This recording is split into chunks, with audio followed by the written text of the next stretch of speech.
This is in no way my attempt to justify my comic book obsession. And this story, I really, really like. Artwork, the storytelling. Hi, and welcome to another episode of The Pull List, your YouTube source for all things comic book. My name's Travis. Let's talk about something kinda shady. Due to the never-sleeping power of the internet and the amassing number of people who want their information now, spoilers are very, very hard to avoid when it comes to books, movies, yeah, even comic books. About a year ago is when I fully delved into comic book collecting. Before that, I didn't really collect comic books. I had a couple, but I didn't follow any story arcs or anything. But I still remember where I was when I found out that Spider-Man was going to unmask himself in the Civil War story arc. I was in the store and I saw it on the cover of a USA Today. And this was actually about a week before the issue was supposed to come out. And I remember thinking, that's kind of weird. Why is USA Today talking about a comic book? And then I thought, well, it's a multi-million-dollar movie now. I guess that sort of makes sense. But then, not too long after that, in the same Civil War story arc, Captain America was assassinated. And I found out about that too about a week before the issue was released. What? Captain America number 25, which actually shows Steve Rogers getting shot and killed, is one of the best-selling comics of 2007. And then a few months ago, this happened. I'm told that there were media outlets and hundreds of websites talking about what happened to Peter at the end of Amazing Spider-Man 700, and I even did a video about it, but I waited a few days because I wanted those of you who read Amazing Spider-Man to be able to go get it, read it, and then watch my video. And in the video, I even said, spoiler alert. I'm looking out for you. I got you, bro. I got you. And amazingly, I did not have the ending spoiled for me. I went to work early that morning, I went to the comic book shop right after, went in, bought the comic, went out in the parking lot, and read it there in my car, because that's how I roll. But then last week, this came out. Oh boy, I really wonder who is going to die in this issue. Spoiler alert, this is Batman Incorporated issue number 8, and if you can't tell by the cover, that's the newish Robin, Damian, who is actually Batman's illegitimate son.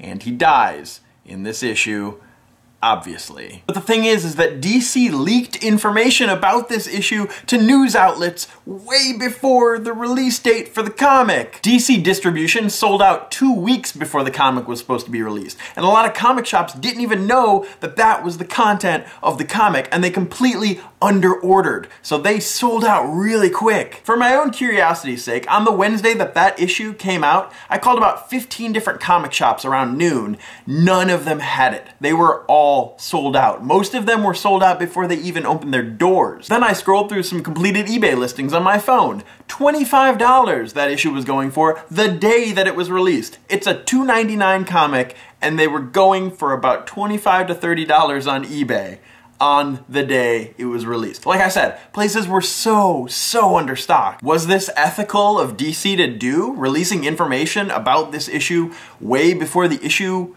had a chance to be read by anyone? I mean, they're trying to sell books, but was it ethical? I don't know. What I do know is that there are a lot of people who follow this issue, and they were spoiled way before they even got to pick the issue up. Let's take into consideration there are people that have this on their pull list. A pull list is actually a thing that you can go to a comic book shop and have them pull issues for you or order issues for you and keep them in a little box for when you show up. Those are yours that you pay for. So people have this issue in their pull list. They go to the comic book shop and they buy it, not having to fight a crowd or beat an old lady for this comic since it's selling out everywhere. By the time they get to the comic book shop, it's not spoiled to them because they happen to be a hermit. They don't have cable. They don't have Twitter, they don't have Facebook, they don't have Bebo. So imagine they go up to their counter, they ask for the issues in their pull list, and they are handed this. Why? Damian, no. I'll admit, it's a sweet cover. I like it a lot more than the variants of this issue. But why couldn't that have been a variant cover? Why did they have to spoil it before you even open the book? It's actually a reference to Batman 676, the first issue in the story arc of Batman R.I.P., where Batman is actually doing the same exact position, like father, like son.